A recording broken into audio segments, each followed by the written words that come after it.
Hello to all students. अगला अपना phylum है मोलस्का। ऑर्थ्रोपोडा हम कंप्लीट कर चुके थे। मोलस्का के बारे में देखते हैं। मोलस्का के कैरेक्टर्स और उसके बाद उसका क्लासिफिकेशन के बारे में देखेंगे। Mollusca is it derived from Latin words mollies mollusk which mean soft bodied.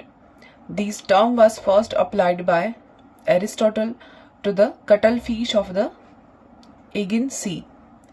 Mollusca संघ के प्राणी जैसे सीपी, स्नेल, स्क्विड, ऑक्टोपस, नॉटिलस, ये सभी कैसे हैं, इस मॉलस्क फाइलम के अंतर्गत आते हैं। और मॉलस्क का जो डिराइव किया गया है वो लैटिन वर्ड मॉलिस से डिराइव किया गया है। मॉलस्क का मतलब होता है सॉफ्ट बॉडीड या नरम शरीर वाले जंतु। इस टर्म को सबसे पहले अरस्तु ने इंट्रोड्यूस किया था और इसमें किस में देखा था, कटल फिश में देखा था इन्हें। डेफिनेशन देखें तो mollusca which include clam, snail, slug, squids, octopus, nautilus are triploblastic bilateral symmetrical animals with anus and coelom and without segmentation।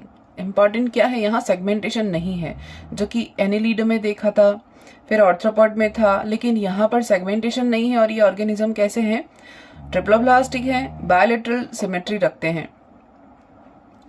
They usually have shell and a characteristics ventral muscular foot. They are 84,978 non living species. क्या है, Mollusca में कौन कौन से प्राणी आते हैं, claim है यानी स्नेल, सीपी है, स्नेल्स हैं, स्लग है, स्क्वीड है, ऑक्टोपस है, नॉटिलस, ये सभी आते हैं। और ये कैसे हैं, सभी के सभी त्रिजनन स्तरीय हैं और द्विपार्श्व समिति रखने वाले एनिमल हैं। उनमें एनस भी प्रेजेंट होगा, सिलोम भी प्रेजेंट होगी और इनमें सेगमेंटेशन नहीं पाया जाएगा। इनमें प्रायः कवच पाया जाता है, शेल होती है आउटर कवरिंग, और एक विशेष प्रकार का रेडियल फुट पाया जाएगा। एक विशेष प्रकार का वेंट्रल मस्कुलर फुट प्रेजेंट होता है। तो इनकी डेफिनेशन या इनके कैरेक्टरिस्टिक्स या इनका इंट्रोडक्शन हमने देखा। फिर डेरिवेशन ऑफ नेम, तो नेम कहाँ से आया, नाम की उत्पत्ति कैसे हुई। Mollusca is the name of a soft nut with a thin shell referring to the bivalve shell and the soft bodied animal within the shell.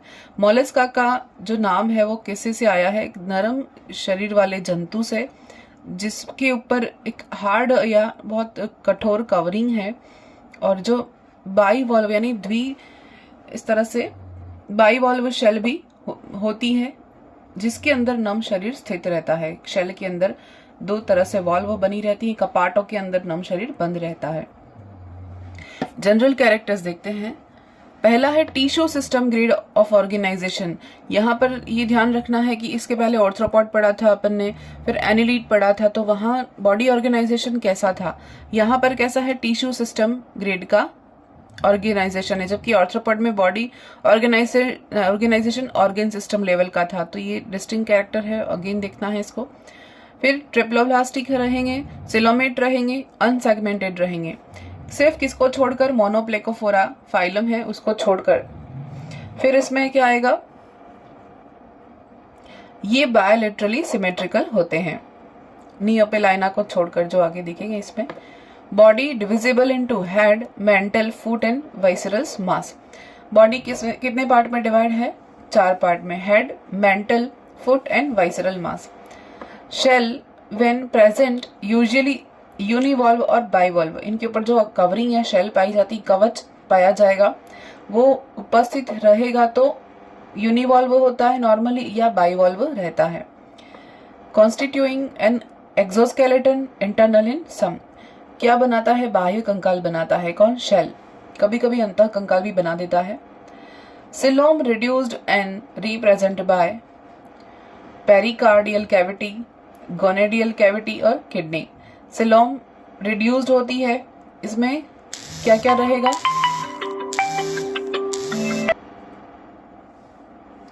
Coelom reduced है और पेरिकार्डियल कैविटी रहती है और गोनाडियल कैविटी और kidney जिसमें रहती है। Digestive system complete है with a digestive gland and liver जिसे हिपेटोपैनक्रियास कहते हैं। रेस्पिंग ऑर्गन जिसे रेडुला कहते हैं हमेशा प्रेजेंट होता है, यूजुअली होता ही है। तो ये यूनिक कैरेक्टर है इनके अंदर जिनका पाया जाना। एक तो फर्स्ट टाइम लीवर इंट्रोड्यूस हुआ है हिपेटोपैनक्रियास के फॉर्म में, कंबाइंड फॉर्म में होंगे, हिपेटिक रीजन और पैनक्रियास दोनों एक साथ होंगे। तो ये एक यूनिक कैरेक्टर सबसे पहले इंट्रोड्यूस हुआ है, ये ध्यान रखना है, इंपॉर्टेंट है। और इसके साथ इनमें डाइजेस्टिव ग्लैंड होती है और रेस्पिंग ऑर्गन होता है जो कि रेड्यूला कहा जाता है। ये रेड्यूला की उपस्थिति मॉलस्क का विशेष लक्षण है।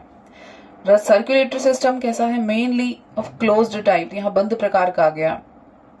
इसके पहले ऑर्थ्रोपोड में ओपन टाइप का था।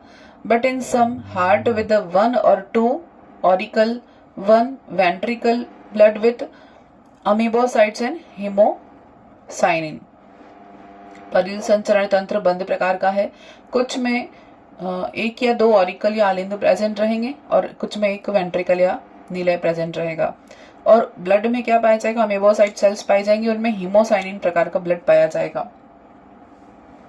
रेस्पिरेशन डायरेक्ट और बाय गिल्स और लंग्स और बोथ। श्वसन कैसे है? गिल्स के थ्रू होगा और लंग्स के थ्रू होगा, दोनों के थ्रू पाया जाएगा। Excretion by paired metanephric kidneys. इनमें किस प्रकार की किडनी पाई जाएंगी? मेटानेफ्रिक, जो कि डेवलप कैरेक्टर है, यहाँ पर शुरुआत हो गई है मेटानेफ्रिक किडनी आने की। इनिशियल स्टेज में क्या क्या देखा? लीवर आना शुरू हो गया है, मेटानेफ्रिडिया आने शुरू हो गए हैं और हीमोसाइनिन फर्स्ट ब्लड से एनिल में भी होता है, लेकिन इसके बाद इसमें ऑर्थ्रोपोड के अलावा इसमें पाया जाएगा हीमोसाइनिन। और रेड्यूला ऑर्गन है, ये इंपॉर्टेंट है। Next, nervous system of paired ganglion connectives and nerve ganglia usually form a circumenteric ring. Nerve system कैसा है? गैंग्लिया होते हैं जो पेयर्ड होते हैं, गैंग्लिया की फॉर्म में, गुच्छिका के फॉर्म में, जो ब्रेन का काम करते हैं। कनेक्टिव्स एंड नर्व्स यानी संयोजी भी होते हैं और इनमें तंत्रिकाएं होती हैं, एक जाल बनाते हैं। Ganglia usually form a circumenteric ring, एक नर्व रिंग पाई जाती है जो वृत्ताकार रिंग के फॉर्म में होती है, वलय के फॉर्म में होती है। Brain sense organ include eyes, statocyst and receptors for touch, smell and taste. इनमें संवेदी अंग कैसे होते हैं? आंखों के फॉर्म में होते हैं, आंखें पाई जाएंगी। स्टेटोसिस्ट यानी संतुलन पोटियां होती हैं जो कि संवेदनाओं या संतुलन बनाने का काम करती हैं। रिसेप्टर्स होते हैं किसके लिए? टच के लिए, यानी टेंगो रिसेप्टर कहते हैं। फिर स्मेल के लिए और टेस्ट के लिए रिसेप्टर प्रेजेंट होते हैं। फिर डायशियस होंगे और बॉडी के ये एनिमल कैसे होंगे? डायशियस या मोनोशियस दोनों हो सकते हैं, यानी द्विलिंगी और उभयलिंगी और एक लिंगी भी हो सकते हैं।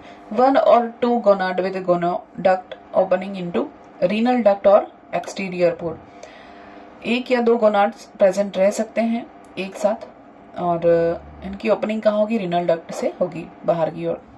फर्टिलाइजेशन कैसा है? इंटरनल भी है और एक्सटर्नल भी है, यानी दोनों तरह से ये हो सकता है।